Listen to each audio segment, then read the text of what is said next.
Hi friends, आज हम winter season के लिए वेलवेट का फ्रॉक और पैजामी बनाना बताएंगे 1 साल के बेबी के लिए। तो आप देख सकती हैं ये मैंने वेलवेट का कपड़ा लिया है और ये मैंने कपड़ा घेर के लिए लिया है। और ये घेर का कपड़ा जो मैंने कटिंग किया है ये मैंने पन्हे की चौड़ाई में कटिंग किया है। तो ये देख सकती हैं दोनों साइड हमारे कपड़े में किनारी है। तो ये टोटल पन्हे की चौड़ाई 44 इंच है, जो कि डबल करने पर ये 22 इंच है। लेकिन घेर के हिसाब से इसकी चौड़ाई थोड़ा सा कम थी, तो मैंने इसमें जॉइंट के लिए अलग से कपड़ा लिया है और इस कपड़े को मैंने इसी के नाप से कटिंग किया है। और इसकी चौड़ाई मैंने 5 इंच रखी है, यानी कि सिंगल करने पे 10 इंच। तो ये हमारे घेर का जॉइंट है। इसके घेर की टोटल चौड़ाई 26 इंच है और लंबाई इसकी 14 इंच है। तो ये हमारा घेर है और इसको इसमें ज्वाइंट करके घेर को कंप्लीट करना होगा। अब हमने लिया है टॉप का कपड़ा। तो टॉप के लिए मैंने कपड़ा जो लिया है इसकी चौड़ाई मैंने 14 इंच ली है और लंबाई मैंने इसकी 9 इंच ली है। अब इसकी कटिंग करने के लिए कपड़ा तो मैंने डबल लिया है, लेकिन एक बार और हमें फोल्ड करना है और एक साइड से मैंने 1 इंच कपड़ा बाहर निकाल दिया है, क्योंकि बैक साइड में हमें जिप लगाना है।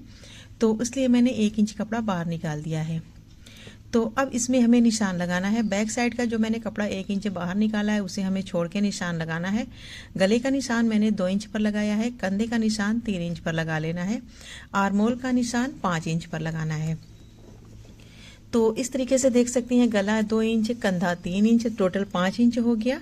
और ये आर्मोल भी 5 इंच पर मैंने लगाया है। जब भी आप वुलन कपड़े कटिंग करें तो आप हमेशा कपड़ा थोड़ा एक्स्ट्रा लिया करें, यानी कि ऐसे गला नॉर्मल 1.5 इंच होता है, लेकिन कंधा 2-2.5 इंच होता है। लेकिन इसमें मैंने हर चीज़ ½ इंच 1 इंच मैंने एक्स्ट्रा लिया हुआ है। आर्मोल को भी मैंने 5 इंच रखा है। अब मैंने इन सभी निशानों को तो लगा लिया है। अब इन सभी निशानों पर हमें इसकी कटिंग करनी है। तो बैक और फ्रंट दोनों गले हमें 2 साइज से कटिंग करनी है। फ्रंट वाला हमारा बड़ा गला रहेगा और बैक साइड का छोटा रहेगा। क्योंकि ये विंटर सीजन के हिसाब से मैं बना रही हूँ तो गले की साइज थोड़ा सा कम रखनी है। तो देखिए मैंने बिल्कुल थोड़ा सा कटिंग किया है। साइड से मैंने ½ इंच कटिंग कर दिया है और ये हमने टॉप की कटिंग कंप्लीट कर ली है। तो ये हमारा टॉप हो गया है। देख सकती हैं ये हमारा फ्रंट पार्ट है और ये हमारा बैक पार्ट है। ये हमने फ्रंट और बैक दोनों की कटिंग कर ली है। ये मैंने साइड को थोड़ा सा कट करके निकाल दिया है, जो हमारी किनारी होती है। अब इसको हमें साइड में रख लेना है और स्लीव की कटिंग करनी है। बहुत सारे इसमें धागे निकल आते हैं वेलवेट की कपड़े की कटिंग करने में, तो उसी को मैंने क्लीन किया है। अब ये देखिए मैंने स्लीव के लिए कपड़ा लिया है। इसकी लंबाई मैंने 18 इंच ली है और इसकी चौड़ाई मैंने 11 इंच ली है। अब इसको हमें इस तरीके से डबल कर लेना है और डबल करने के बाद फिर एक बार और फोल्ड करना है। तो ये हमारी दोनों स्लीव है। किनारे की साइड हमें इसमें थोड़ा सा जॉइंट लगाना है, क्योंकि इसकी लंबाई थोड़ा सा कम है। अब यहाँ पर 2 इंच पर मैंने निशान लगा करके स्लीव की शेप में निशान लगा दिया है। तो ये मैंने स्लीव की कटिंग कर ली है। यहाँ से बिल्कुल थोड़ा सा हमें तिरछा कटिंग करना होगा, क्योंकि ये वुलन कपड़ा है तो मैंने हर जगह चौड़ाई थोड़ा सा एक्स्ट्रा रखी है। अब इसमें जॉइंट करने के लिए जो मैंने कपड़ा लिया है इसको हमें जॉइंट करते वक्त हमें हाफ कर लेना होगा। अब ये हमने सारे कटिंग कंप्लीट कर ली है, घेर की, टॉप की और स्लीव की। अब हमें सिलाई करना है, तो सबसे पहले हम घेर से सिलाई स्टार्ट करेंगे। और ये मैंने घेर को लिया है, जॉइंट को यहाँ पे सिलाई कर लेना है। फिर एक साइड से चुनट डालना है पूरे घेर में, नीचे से फोल्ड कर लेना है, फिर दोनों साइड को एक साथ सिलाई लगा के बंद कर लेना है। तब हमारा घेर रेडी हो जाएगा। तो इस तरीके से देखिए हमने घेर को बना करके कंप्लीट कर लिया है। तो घेर हमारा बन के कंप्लीट हो चुका है। बाकी की सिलाई मैं आपको सिलाई करके दिखाऊंगी मशीन पे। तो फिलहाल हम घेर को साइड में रखेंगे और चलिए मशीन पे हम सिलाई करके दिखाएंगे इन सब। अब मैंने लिया है ये टॉप के लिए कपड़ा और फ्रंट पार्ट का टॉप है और उसमें मैंने ये सीक्वेंस का कपड़ा लिया है। इसे हमें डिज़ाइनिंग के लिए थोड़ा सा मैंने यूज़ करने के लिए लिया हुआ है। मेरे पास छोटी छोटी पीस थी तो मैंने इसको जॉइंट कर लिया है और इसको मैंने फ्रंट पार्ट के हिसाब से बना लिया है। अब यहाँ से तीनों साइड से हमें सिलाई करके इस पर फिक्स कर लेना होगा और फिर बाकी का जो थोड़ा बहुत कपड़ा इधर उधर निकला होगा उसे हम कटिंग करके बराबर कर लेंगे। तो ये मैंने 3 साइड से सिलाई कर ली है और सिलाई करने के बाद यहाँ पर हमें लेस लगानी है। तो ये मैंने लेस ली है, इसको हमें इस तरीके से राउंड शेप में लगाना है जिससे इसके बाकी एजेस छुप जाएंगे। तो चलिए यहाँ से हमें सिलाई पहले लगा लेना है और इस सिलाई में हमें सीक्वेंस वाले कपड़े को स्टिच करते जाना है उसके अंदर दबा करके। तो यहाँ से देखिए मैंने सिलाई लगा ली है एक सिलाई, दूसरी सिलाई भी हमें उसी तरीके से लगा लेना है। अब हमने बैक पार्ट को लिया है और इसमें हमें जिप की सिलाई करनी है। तो सबसे पहले हम जिप की सिलाई करेंगे और देखिए कपड़े को मैंने 1 इंच फोल्ड किया है और जिप के सेंटर में रख करके इन दोनों को एक साथ पकड़ के इस पर मैंने सिलाई लगा ली है। क्योंकि हमने 1 इंच एक्स्ट्रा लिया था बैक साइड फोल्ड करने के लिए, दोनों साइड हम उसी तरीके से कपड़े को फोल्ड करके सिलाई लगाएंगे। तो ये हमारी जिप की सिलाई हो चुकी है। इसकी सिलाई करने के बाद अब हमें दोनों के कंधे को ज्वाइंट करना है। तो यहाँ से हम कंधे को सिलाई करेंगे। तो ये हमारी वीडियो यहाँ पे मिस हो गई, इसके लिए मैं सॉरी बोलूँगी आप लोगों से। अब क्या करना है कि हमें स्लीव को ज्वाइंट करना है। तो सबसे पहले देखिए मैंने स्लीव में ज्वाइंट लगाया है। ये मैंने ज्वाइंट सिंपल तरीके से लगाया है, इसलिए मैंने इसकी वीडियो नहीं बनाई क्योंकि वीडियो काफ़ी लंबी हो जाती है।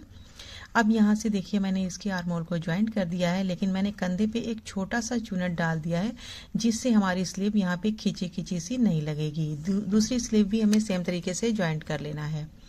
तो दोनों स्लीव हमारी ज्वाइंट हो चुकी है। अब हमें गले में पाइपिंग लगाना है। तो सबसे पहले हम पाइपिंग लगा लेंगे। पाइपिंग लगाने के बाद फिर हम साइड से इसे बंद करके सिलाई लगाएंगे। तो ये मैंने सीधी साइड से पाइपिंग लगाई है क्योंकि मैंने पट्टी की शेप में इसकी सिलाई लगाई है। ये मैंने पाइपिंग नहीं लगाई, पाइपिंग में हमेशा मैं उल्टी साइड से सिलाई करती हूँ। तो ये मैंने इसको ज्वाइंट कर दिया है। अब उल्टी साइड से इसे हमें फोल्ड करके पट्टी की शेप में सिलाई लगानी है। तो अब यहाँ से हम फोल्ड करके पहले सिलाई लगा लेंगे।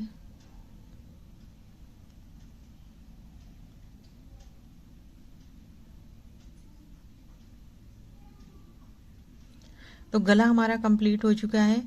अब हमें साइड से बंद करके इस पे सिलाई लगानी है। तो यहाँ से हम बंद करके सिलाई लगा लेंगे। दूसरी साइड भी इसी तरीके से बंद करके सिलाई लगा लेंगे।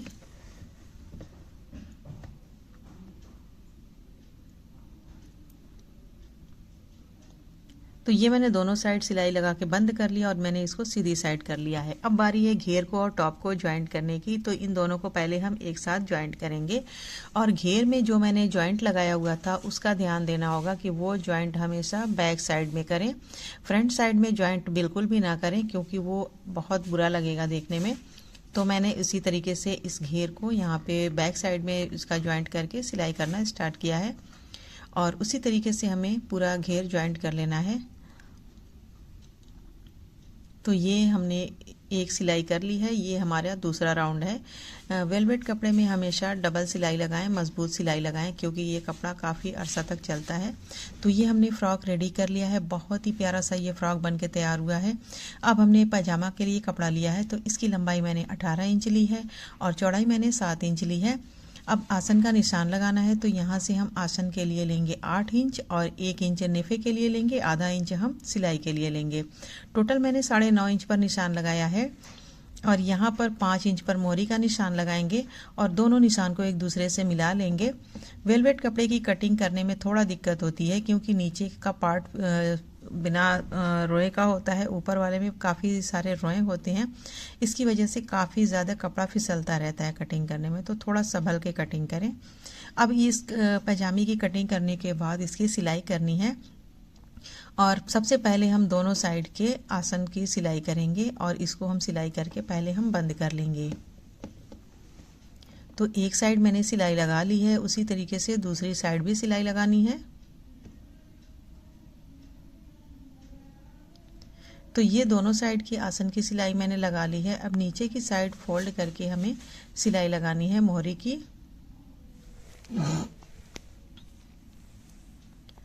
तो ये मैंने मोहरी की सिलाई लगा ली है, दोनों मोहरी हमारी स्टिच हो चुकी है। अब हमें इसको इस तरीके से फोल्ड करना है और फिर नीचे जो हमारा ये वाला पार्ट है, ये वाला, इसको हमें सिलाई लगा के बंद करना है। तो अब यहाँ पर जितनी भी चौड़ाई की मोहरी आपको रखनी है, 3 इंच, 4 इंच, 4.5 इंच, जितनी भी रखनी है उस हिसाब से आप नाप लें बेबी के पैर के हिसाब से और उस हिसाब से यहाँ से सिलाई लगा करके बंद कर दें। सिलाई लगाते हुए जहाँ पर आसन का एंड होता है, यानी कि यहाँ पे सेंटर पॉइंट, वहाँ पर हमेशा सिलाई मजबूत लगाएं। तो ये मैंने सिलाई लगा करके पैजामे की सीधी साइड कर ली है। अब हमें लास्टिक की सिलाई करनी है। तो मैंने ये लास्टिक ली है, इस लास्टिक को मैंने सिलाई करके गोल पीस बना ली है। इसकी लंबाई मैं नाप करके आपको दिखाती हूँ। देखिए लंबाई इसकी मैंने 8 इंच ली थी, यानी कि सिंगल करने पे 16 इंच, और सिलाई के बाद ये लगभग 14 से 14.5 इंच आई है, क्योंकि हाफ इंच दोनों साइड सिलाई में चली गई है। तो अब इसको गोल पीस बना करके यहाँ पर नेफे के साथ फोल्ड करके मैंने साथ साथ सिलाई लगाई है। अगर आपको ये इस तरीके से सिलाई लगाना मुश्किल लगता हो तो आप पहले नेफे की सिलाई लगा दें, बाद में उसमें लास्टिक इंसर्ट कर लें। लेकिन मुझे ये तरीका आसान लगता है तो मैंने इस तरीके से इसमें सिलाई लगाई है। आप भी सिलाई लगा करके चेक करें, बहुत इजी तरीका है इस तरीके से लास्टिक की सिलाई करना। तो ये देखिए मैंने एक सिलाई से नेफे को कंप्लीट कर लिया है। अब हमें क्या करना है कि कपड़े को इस तरीके से पहले कर लेना है ताकि जितने भी चुनट हैं चारों जगह चारों तरफ मतलब बराबर हो जाए, और फिर उसके बाद हमें सेंटर में लास्टिक के ऊपर यानी कि सिलाई के और किनारे के सेंटर में हम एक सिलाई लगा लेंगे। तो ये हमने प्यारा सा फ्रॉक और पैजामा तैयार कर लिया है। ये 1 साल के बच्ची के लिए मैंने बनाया है। आप भी इस तरीके के इस साइज के हिसाब से अपनी बेबी के लिए बना सकती हैं। फ्रॉक बहुत ही प्यारा फ्रॉक बन के तैयार हुआ था। उम्मीद है कि वीडियो काफ़ी पसंद आएगी। वीडियो पसंद आए तो इसे लाइक करें, शेयर करें, हमारे चैनल को सब्सक्राइब ज़रूर कर लें। अगली वीडियो में फिर मिलेंगे किसी अच्छे टॉपिक के साथ। तब तक के लिए अल्लाह हाफिज़।